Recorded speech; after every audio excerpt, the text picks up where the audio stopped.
Hello everyone, welcome मैं शुभ nursing classes. तो आज की क्लास में हम 12 क्रेनियल नर्व पर डिस्कशन करेंगे कि जो 12 क्रेनियल नर्व है वो कौन कौन सी होती हैं और उनके फंक्शन क्या होते हैं।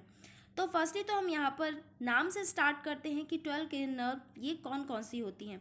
तो 12 क्रेनियल नर्व में हमारा फर्स्ट जो नर्व होती है olfactory nerve, and second nerve is optic nerve, and third nerve is oculomotor, and fourth number trochlear nerve, fifth trigeminal nerve, and sixth number abducens nerve.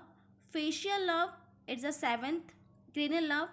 Vestibular cochlear nerve, eighth cranial nerve, and glossopharyngeal nerve, ninth cranial nerve, and vagus nerve, 10th cranial nerve, and accessory nerve, 11th number of cranial nerve, and hypoglossal nerve, 12th number of cranial nerve. तो इस तरह से हमारे पास 12 cranial nerve हो जाती हैं, मतलब 12 cranial nerve. तो इनके अब हम नेक्स्ट देखते हैं कि इनके फंक्शन क्या क्या होते हैं, क्योंकि सभी नर्व्स के फंक्शन अलग अलग हैं। हम जानते हैं कि नर्व्स का क्या काम क्या होता है। तो नर्व्स का काम होता है इम्पल्सेस पहुंचाना, कि अगर इनमें से कोई एक नर्व भी अगर डैमेज हो जाती है या फिर कुछ प्रॉब्लम हो जाती है, ब्लॉकेज हो जाता है किसी कारण से, तो जो पर्टिकुलर जो ऑर्गन है वहाँ पर स्टॉप हो जाएगा, क्योंकि वहाँ तक सेंसेशन नहीं पहुँच पाएगा। बात कर लेते हैं हम ऑल्फैक्टरी नर्व, जैसे कि ये ऑल्फैक्टरी या फिर ऑप्टिक नर्व जो कि विज़न के लिए है। अगर ये नर्व डैमेज हो जाती है, अगर वो प्रॉपर मैसेज नहीं पहुंचा पाएगी, तो विज़न जो हम देख पा रहे हैं वो प्रॉपर देख नहीं पाएंगे, तो नर्व प्रॉब्लम हो जाती है।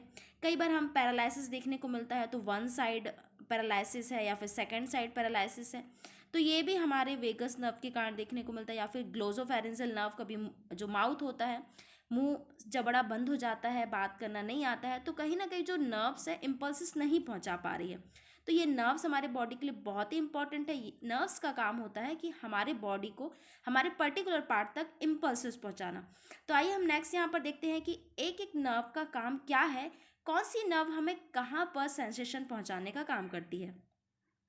फर्स्ट क्रेनियल नर्व की बात करते हैं, तो फर्स्ट क्रेनियल नर्व हमारी ऑल्फैक्टरी नर्व।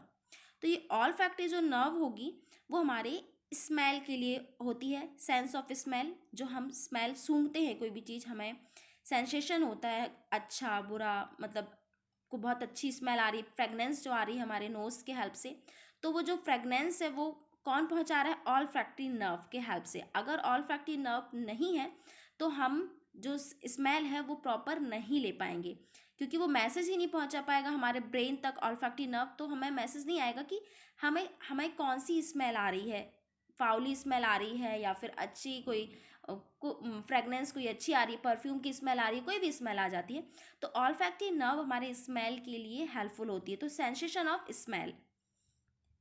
नेक्स्ट देखते हैं हम क्रेनियल नर्व। तो क्रेनियल नर्व हमारे optic nerve, second cranial nerve है ये हमारे ऑप्टिक नर्व।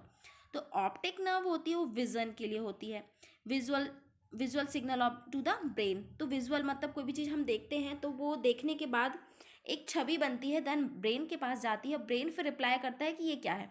जैसे कि हमने शुरू से पढ़ते आ रहे हैं कि हम इम्पल्सिस जो होती है ब्रेन तक पहुंचती है पहले, या तो वो टच की भी हो सकती है, वो सुनने की भी हो सकती है, देखने की हो सकती है। तो ये सारी इम्पल्सिस पहले ब्रेन के पास जाएगी, देन उसके बाद रिप्लाई आता है। तो यहाँ पर ऑप्टिक नर्व की बात करें तो ऑप्टिक नर्व का काम होता है विजन के लिए, मतलब देखने के लिए। Next cranial nerve third oculomotor nerve. तो ऑक्यूलोमोटर नर्व का काम भी विजन का होता है, लेकिन देखिए ऑप्टिक नर्व का काम ओनली क्या है, रिलेटेड टू विजन ट्रांसफर करना, जो विजन है जो भी हमने उसको देखा तो ब्रेन तक पहुंचाना। इसके अलावा ऑक्यूलोमोटर नर्व का भी काम होगा, लेकिन पर्टिकुलर हम यहाँ पर देखते हैं कि ये जो हमारे आई मूवमेंट होता है, आई मूवमेंट मतलब जो हमारी आईज मूव करती है ऊपर नीचे मूव करना, प्यूपल कॉन्ट्रैक्शन, जो प्यूपल का कॉन्ट्रैक्शन होता है कि जब हम किसी भी चीज़ को देखते हैं तो लेंस का जो कॉन्ट्रैक्शन होता है, नेक्स्ट का लेंस का अक्यूमुलेशन जो अकोमोडेशन देखने को मिलता है, जब हम अंधेरे में रहते हैं तो लेंस का जो चेंज होना, ये किसके कारण हो रहा है, ऑक्यूलोमोटर नर्व का हो रहा है। इसके अलावा आईलिड मूवमेंट, जो हमारे आईलिड होती है उसका मूवमेंट होना, ये भी ऑक्यूलोमोटर नर्व का काम है। और इसके अलावा आईलिड जो ओपनिंग होती है वो भी पर्टिकुलर ऑक्यूलोमोटर नर्व के कारण ही हो रहा है। तो ऑक्यूलोमोटर नर्व विजन के लिए तो है ही, आई के लिए तो है ही, लेकिन इसके अलावा eyelid opening, eyelid movement and lens of accommodation या फिर आई मूवमेंट के लिए हेल्पफुल होती है। नेक्स्ट हम देखते हैं ट्रॉक्लियर नर्व। अब ट्रॉक्लियर नर्व की बात करते हैं तो ये हमारे आई मूवमेंट को कंट्रोल करके रखती है, ये भी आई के लिए ही है। तो इस तरह से ये हमारे जो ट्रॉक्लियर नर्व है, कंट्रोल ऑफ आई मूवमेंट, तो ये हमारे आई मूवमेंट को कंट्रोल करके रखती है। तो ये भी हमारे पर्टिकुलर हम ये बोल सकते हैं कि हेल्पफुल होती है आई मूवमेंट के लिए। तो इस तरह से हमने देखा कि जो आई के लिए होती हैं, जैसे कि हमने यहाँ पर देख लिया, ये हमें याद रखना, optic nerve, oculomotor nerve and trochlear nerve, ये तीनों ही विजन के लिए हेल्पफुल होती हैं। नेक्स्ट हम देखते हैं cranial nerve fifth, trigeminal nerve. तो ट्राइजेमिनल नर्व की बात करते हैं, तो ये हमारे responsible of facial sensation and chewing. जो हमारा फेशियल सेंसेशन होता है, उसमें सेंसेशन होना या फिर च्विंग करना, च्विंग करना, किसी भी चीज़ को चबाना, जिसमें हमारे मैंडिबल और मैग्जिला दोनों ही इंक्लूड होते हैं। जो मैग्जिला वाला पार्ट होता है और मैंडिला वाला पार्ट होता है, वो दोनों ही इंक्लूड होते हैं ट्राइजेमिनल नर्व से। तो इस तरह से ये ओपन एंड क्लोज जॉ के लिए भी हेल्पफुल होते हैं। तो हमारे मैंडिला और मैग्जिला दोनों को ही कंट्रोल करके रखते हैं ट्राइजेमिनल नर्व। तो ये हमारे फेशियल सेंसेशन और च्विंग मतलब चबाने के लिए हेल्पफुल होते हैं। नेक्स्ट हम देखते हैं एब्ड्यूसेंस नर्व। एब्ड्यूसेंस नर्व भी हमारे आई मूवमेंट को कंट्रोल करता है। तो इस तरह से हमने 4 आई के नर्व्स देख ली कि हमारे आई से जुड़े हुए यहाँ पर 4 नर्व्स हमें देखने को मिलती हैं। तो ये हमारे एब्ड्यूसेंस नर्व है, ये भी हमारे आई मूवमेंट के लिए हेल्पफुल होता है, ये कंट्रोल करता है आई मूवमेंट को। नेक्स्ट हम देखते हैं cranial nerve seventh, facial nerve. तो फेशियल नर्व हमने देखा, तो ये क्या करता है, कंट्रोल फेशियल एक्सप्रेशन। तो फेशियल नर्व का काम होता है कि एक्सप्रेशन को, जैसे स्माइल करना, गुस्से वाला एक तरह से मुंह बनाना, इस तरह से जो फेशियल एक्सप्रेशन के लिए हेल्पफुल होता है वो फेशियल नर्व का काम होता है। इसके अलावा टेस्ट के लिए भी फेशियल नर्व ही होता है, और सलाइवेशन, जो हमारा सलाइवा निकलता है, लार का जो सीक्रेशन होता है, वो भी हमारे फेशियल नर्व के कारण ही पॉसिबल है। और इसके अलावा लैक्रीमेशन, तो लैक्रीमेशन, लैक्रीमल जो हमारी लैक्रीमल ग्लैंड होती है, जो टीयर्स होते हैं, आंसू का बहना, ये भी हमारे फेशियल नर्व ही कंट्रोल करके रखता है। तो बहुत ही इंपॉर्टेंट है, हर एग्जाम में, हर एंट्रेंस एग्जाम में ये पूछ ही लिया जाता है, या फिर वो एम्स भी हो सकता है, CHO भी हो सकता है, या फिर ESIC। तो ये इस तरह से ये जो हमारे बहुत ही इंपॉर्टेंट है कि लैक्रीमेशन के लिए कौन सा है, क्योंकि हमें 2 तरह की फेशियल नर्व देखने को मिलती है फेस से रिलेटेड। एक तो हमें फेशियल नर्व देखने को मिल रही है, और सेकंड हमें देखने को मिलती है ट्राइजेमिनल नर्व।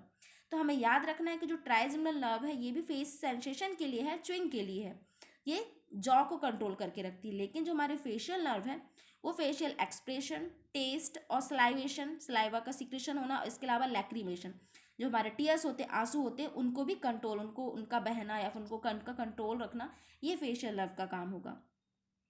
नेक्स्ट हम देखते हैं क्रेनियल नर्व 8 क्रेनियल नर्व। तो इस यहाँ पर हम देखते हैं वेस्टिबुलो कोक्लियर।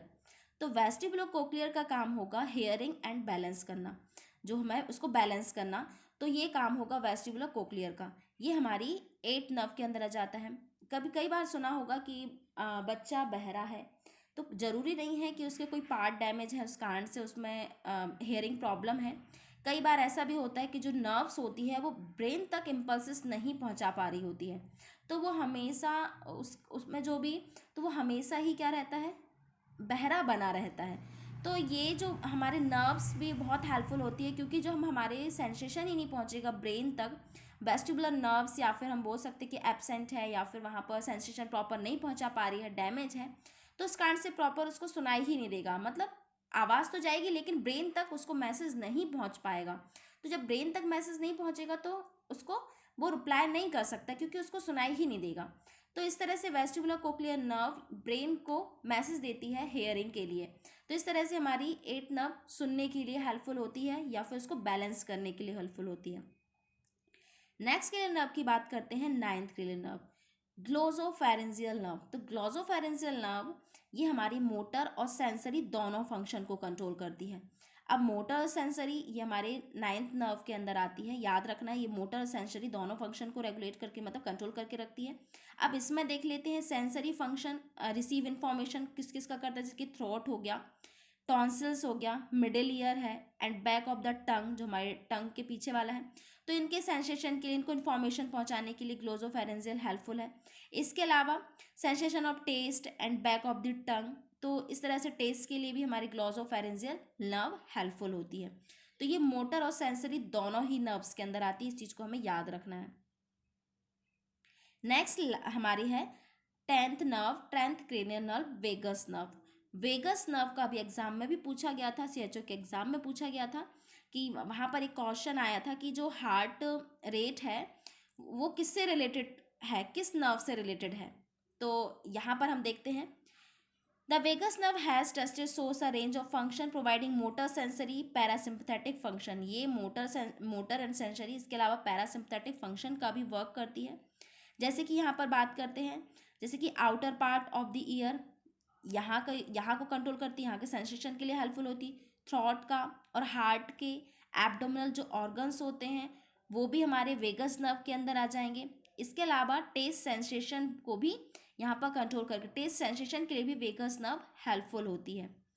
नेक्स्ट हम देखते हैं, इसके अलावा जो थ्रॉट एंड सॉफ्ट पैलेट होते हैं उनके मूवमेंट के लिए भी हेल्पफुल होती है। इस तरह से वेगस नर्व भी सेंसरी और मोटर नर्व दोनों का ही काम करती है। थ्रॉट का मूवमेंट करना या फिर सॉफ्ट पैलेट हो गया तो इनका जो मूवमेंट होता है उनके लिए हेल्पफुल होती है, तो ये मोटर पार्ट में आ जाएगा। इसके अलावा पैरासिम्पथेटिक फंक्शन की बात करते हैं तो ये हार्ट के रिदम को रेगुलेट करता है। And innervates and smooth muscles in the airway. इसके अलावा लंग्स एंड गैस्ट्रोइंटेस्टाइनल ट्रैक्ट के लिए भी यहाँ पर हेल्प करता है, इसको भी क्या करके रखता है, रेगुलेट करके रखता है।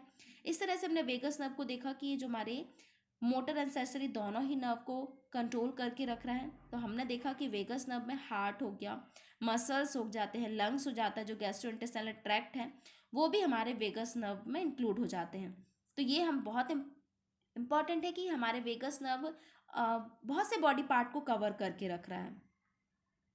नेक्स्ट हम देखते हैं एसेसरी नर्व। तो एसेसरी नर्व हमारी 11th क्रेनियल नर्व के अंदर आता है। तो एसेसरी नर्व्स की बात करते हैं, ये मोटर फंक्शन का काम करता है। ये हमारे नेक, शोल्डर, पर्टिकुलर हम यहाँ बात कर लेते हैं कि शोल्डर और जो नेक हेड वाला एरिया होता है उसके मूवमेंट के लिए हेल्पफुल होता है एसेसरी नर्व। तो ये देख लेते हैं, neck and shoulder, it's control the sternomastoid and trapezius muscles and allow a person to rotate, extend and flex the neck and shoulder। तो इस तरह से हमने देखा जो हमारी मसल्स होती है वहाँ पर वर्क करता है, ये हमारे नेक एंड शोल्डर दोनों के ही मूवमेंट के लिए हेल्पफुल होता है। तो एसेसरी नर्व का हमें याद रखना है कि जो हमारे शोल्डर्स होते हैं और जो हेड होता है उसके मूवमेंट के लिए हेल्पफुल होता है। तो ये हमारा क्रेनियल नर्व 11 हो जाता है। लास्ट के नर्व की बात करते हैं, हाइपोग्लोसल नर्व 12th नर्व है हमारी। तो हाइपोग्लोसल नर्व ये मोटर नर्व होती है, ये भी हमारे टंग मसल्स के लिए हेल्पफुल होती है। जो टंग की मसल्स होती हैं उसके टंग के मूवमेंट के लिए हाइपोग्लोसल नर्व इम्पॉर्टेंट होती है। तो ये इस तरह से हमने देखा ये हमारे 12 के नर्व हैं। और ये लास्ट देखा है, it originate in the medulla, ये मेडुला से ऑरिजिनेट है। तो ये हमारे हाइपोग्लोसल नर्व भी टंग के लिए हेल्पफुल है, ये हमारे टंग के मूवमेंट के लिए, जो मसल्स होती है उसके मूवमेंट के लिए हेल्पफुल होती है। So thank you so much. I hope कि आपको ये 12 क्रेनियल नर्व के फंक्शन समझ आए होंगे। तो याद रखिएगा, एक बार आप एग्जाम देने अगर जाते एक बार रिवाइज जरूर करिए, क्योंकि फंक्शन जो क्रेनियल नर्व है, नर्व से रिलेटेड 1 या 2 मार्क्स का तो पूछ ही लिया जाता है।